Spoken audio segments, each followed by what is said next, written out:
የአንድ ሀገር የሰላም ውል ለሌላኛው ሀገር የጂኦፖለቲካ ስጋት ሊሆን ይችላል። በዓለም ባንክና በዓለም አቀፍ አበዳሪዎች ደጅ ተዘጋጅቶ የነበረው የፋይናንስ እገዳስ እንዴት ፈረሰ? በግብጽና በእስራኤል መካከል የተደረገው የካምፕ ዴቪድ ስምምነት ግብጽ በአባይ ወንዝ ላይ ያላትን የብቸኝነት የበላይነት ለማስጠበቅ ትልቅ የፖለቲካና የወታደራዊ ካርድ ሰጥቷት ነበር። ነገር ግን የካይሮ የረጅም ዘመን ስትራቴጂ በህዳሴው ግድብ የጽናት ጉዞ ፊት ለፊት ተፈትኖ መሸነፉን አመነ። በዛሬው ኢትዮጵያዊ ወንዞች ፕሮግራማችን የካምፕ ዴቪድን ተጽዕኖና የህዳሴው ግድብ ያመጣውን አዲስ የቀጠናዊ ትብብር ምዕራፍ ያነሳል። ሊዲያ አበበ።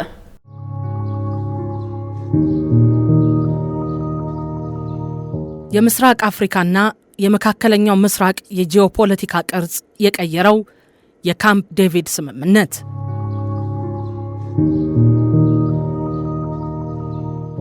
በአውሮፓውያኑ በ1978 በካምፕ ዴቪድ የተፈረመው የሰላም ውል በመካከለኛው ምስራቅ የጦርነት ደወልን ሲያጠፋ፣ በምስራቅ አፍሪካ ግን ሌላ የጂኦፖለቲካ ውጥረት እንዲነድ መንገድ ጠርጎ ነበር።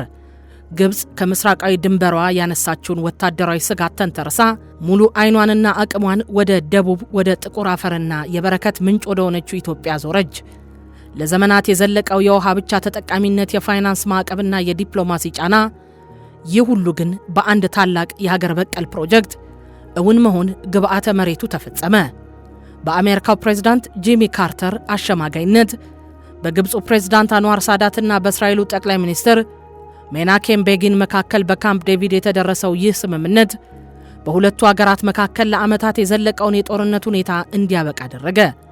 እስራኤል በአውሮፓውያኑ በ1967 ጦርነት የያዘችውን የሲናይ ልሳነ ምድር ለግብጽ ለመመለስ ተስማማች።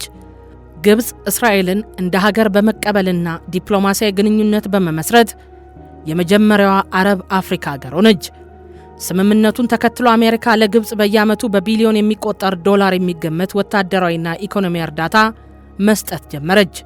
ይህ ስምምነት ለኢትዮጵያና ለአባይ ተፋሰስ ሀገራት ትልቅ ስትራቴጂካዊ አንደምታ ነበረው። ግብጽ ከእስራኤል ጋር ሰላም ማውረዷ በምስራቃዊ ድንበሯ ላይ የነበረውን ትልቅ ወታደራዊ ስጋት አንስቶላታል። ይህም ትኩረቷን፣ ዲፕሎማሲያዊ አቅሟንና ወታደራዊ ኃይሏን ወደ አባይ መነሻ ሀገራትና ወደ ኢትዮጵያ እንድታዞር እድል ሰጣት። ግብጽ በካምፕ ዴቪድ ስምምነት የተመለሰላትን የሲናይ በረሃ ለማልማት የአባይን ውሃ በሱዌዝ ካናል ስር አቋርጦ ወደ ሲናይ የሚወስድ ፕሮጀክት ቀረጸች።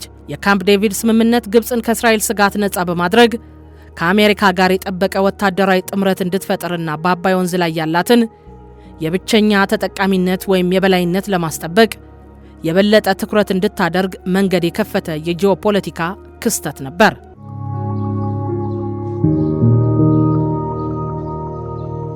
የካምፕ ዴቪድ ስምምነትና የአባይ ወንዝ ፖለቲካ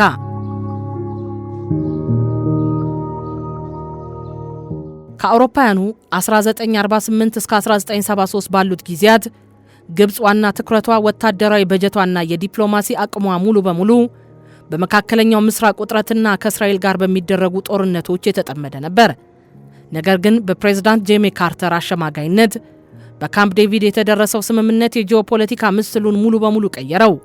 ግብጽ በስምምነቱ መሰረት የሲናይ ልሳነ ምድርን አስመልሳ ከምስራቃዊ ድንበሯ ያለውን ወታደራዊ ስጋት ሙሉ በሙሉ ስታስወግድ ሁለት ትልልቅ ስትራቴጂካዊ እድሎችን አገኘች።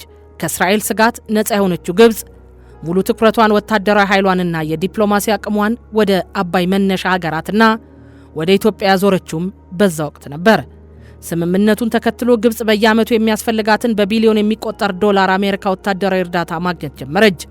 ይህም በቬቶ መብትና በውሃ የበላይነት ጥያቄዋ ላይ ተጨማሪ ጥንካሬ ሰጣት። የካምፕ ዴቪድ ስምምነት ከተፈረመ ከአንድ ዓመት በኋላ በ1979 ዓ.ም የግብፁ ፕሬዝዳንት አንዋር ሳዳት ለኢትዮጵያና ዓለም አቀፉ ማህበረሰብ ግልጽ የሆነ የወታደራዊ ዛቻ መልእክት ካስተላለፉ በኋላ የተመለሰላትን የሲናይ በረሃ ለማልማት ኤልሰላም ቦይ የተሰኘ ትልቅ ፕሮጀክት ዘረጋች። የዚህ ፕሮጀክት ዓላማ የአባይን ውሃ በሱዌዝ ካናል ስር አቋርጦ ወደ ሲናይ በረሃ በመውሰድ አዲስ የእርሻ መሬት ማልማት ነበር። ይህ አካሄድ በኢትዮጵያ በኩል ከፍተኛ ህጋዊና ዲፕሎማሲያዊ ተቃውሞ አስነሳ። ኢትዮጵያ በወቅቱ የአባይ ውሃ ከተፈጥሮ ተፋሰሱ ውጭ ላሉ በረሃዎች ሲታደልና ሲባክን የውሃ ዋና ምንጭ ሆነችው ሀገር ህዝቧ ግን ውሃውን እንዳይጠቀሙ መከልከላቸው ፍጹም ህገወጥና ፍትሃዊነት የጎደለው ነው በማለት ባለም አቀፍ መድረኮች አጋለጠች። ግብጽ አጋሮቿን በመጠቀም ኢትዮጵያ በአባይ ገባሮች ላይ ለምታካሄዳቸው የልማት ፕሮጀክቶች ከዓለም ባንክና ከዓለም አቀፍ አበዳሪዎች ብድር እንዳታገኝ የምታደርገው ማዕቀብ በዚህ ዘመን አጠናከረችው። የካምፕ ዴቪድ ስምምነት ለግብጽ ከእስራኤል ጋር ሰላም የሰጣት ቢሆንም በአባይ ተፋሰስ ግን የረጅም ዘመን የፖለቲካና የዲፕሎማሲ እሰጥ አገባ እንዲጠናከር ምክንያት ሆኗል። ኢትዮጵያም ይህንን ጫና በመቋቋም ህጋዊና ፍትሃዊ መጠቀም መብቷን ለማስከበር ለዘመናት ያደረገችውን ተጋድሎ ቀጥላበታለች። የቀዝቃዛው ጦርነት፣ የጎራ ለውጥና የኢትዮጵያ መገለል።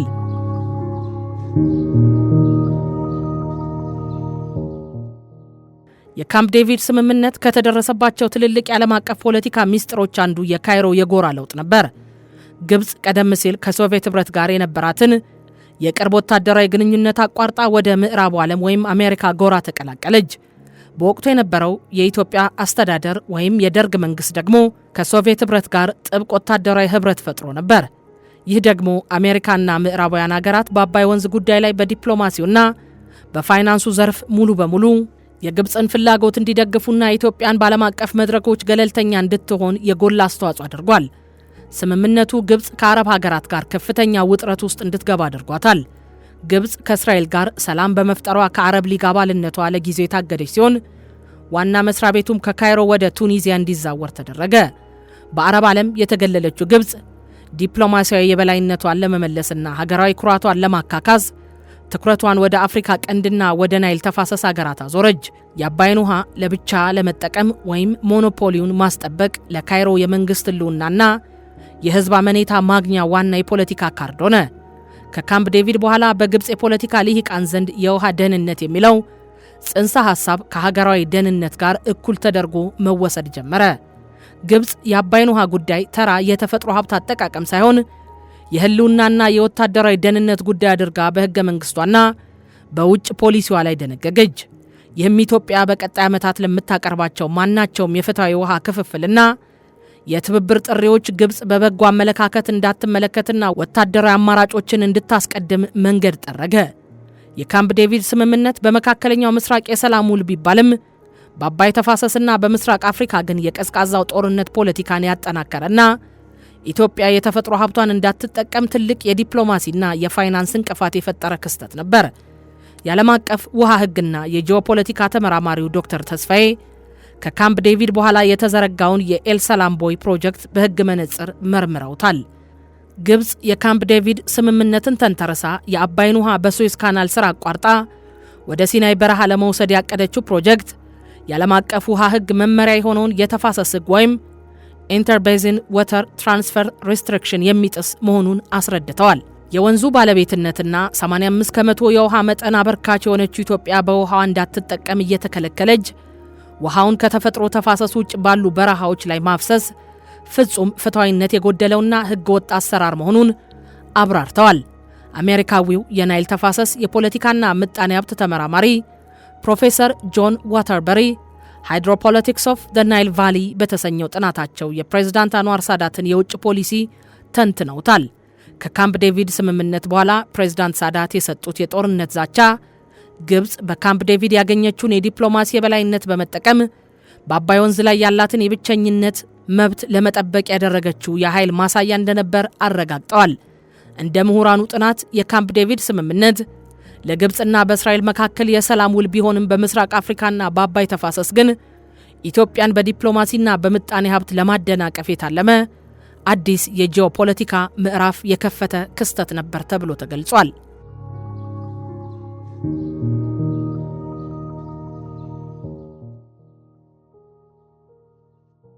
የካምፕ ዴቪድ ስምምነት በአባይ ተፋሰስ ላይ የተጫነውን የግብጽ አግላይ የጂኦፖለቲካ የበላይነት የታላቁ የኢትዮጵያ ህዳሴ ግድብ ሙሉ በሙሉ ቀይሮታል። አዲስ የምስራቅ አፍሪካ የኃይል ሚዛንን ፈጥሯል።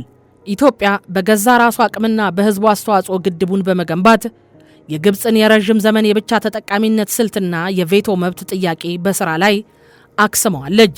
ግድቡ በዓለም አቀፉ የውሃ ህግ መርህ ፍትሃዊና ምክንያታዊ አጠቃቀም ላይ የተመሰረተ ተግባራዊ ማረጋገጫ ሆኖ ተገኝቷል።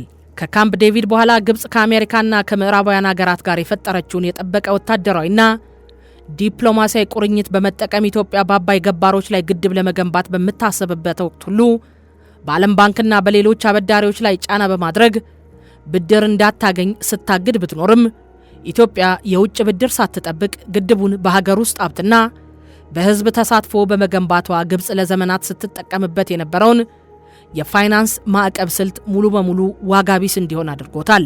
ካምፕ ዴቪድ ግብጽን በቀጠናው ብቸኛ የጂኦፖለቲካ ኃይል አድርጎ በማንገስ የታችኞቹ ሀገራት ግብጽና ሱዳን ብቻ የውሃ ውሳኔ ሰጪዎች እንዲሆኑ አድርጎ ነበር። የህዳሴ ግድብ ግን የውሃ ፍሰቱን ሳይቀንስ ወይም የታችኞቹን ሀገራት ጉልህ በሆነ መልኩ ሳይጎዳ በአመት በቢሊዮን የሚቆጠሩ ኪሎዋት ሰዓት ታዳሽ ኤሌክትሪክ የሚያመነጭ በመሆኑ ኢትዮጵያን የምስራቅ አፍሪካ የኃይል ማዕከል አድርጓታል። ግድቡ ለሱዳን የጎርፍ ቁጥጥርና የደለል መቀነስ አዎንታዊ አስተዋጽኦ ማበርከቱ የተፋሰሱ ሀገራት በውሃ ጥያቄ ላይ ብቻ ሳይሆን በኃይልና በምጣኔ ሀብት ትስስር ላይ እንዲተባበሩ አዲስ የትብብር መንገድ ከፍቷል። ግብጽ ከካምፕ ዴቪድ በኋላ ያገኘችውን የዲፕሎማሲ የበላይነት ተጠቅማ የ1929ና የ1959 የቅኝ ግዛት ውሎችን ለማስጠበቅ ትሞግት ነበር። የህዳሴ ግድብ እውን መሆን የናይል ተፋሰስ ሀገራት እንደ ኡጋንዳ፣ ታንዛኒያ፣ ኬንያና ሩዋንዳ ያሉ ድምጻቸውን እንዲያሰሙና የቅኝ ግዛት ውሎችን ውድቅ የሚያደርገውን የናይል ተፋሰስ የትብብር ማዕቀፍ ስምምነት እንዲደግፉ ትልቅ የፖለቲካ ድፍረትና ኃይል ሰጥቷቸዋል። የካምፕ ዴቪድ ስምምነት ግብጽ በአባይ ወንዝ ላይ ያላትን የብቸኝነት የበላይነት ለማስጠበቅ መንገድ የከፈተ ክስተት ቢሆንም ታላቁ የኢትዮጵያ ህዳሴ ግድብ ግን ያንን የተዛባ የጂኦፖለቲካ ሚዛን በመቀየር በፍትሃዊነት በትብብርና በጋራ እድገት ላይ የተመሰረተ አዲስ የታሪክ ምዕራፍ ጽፏል።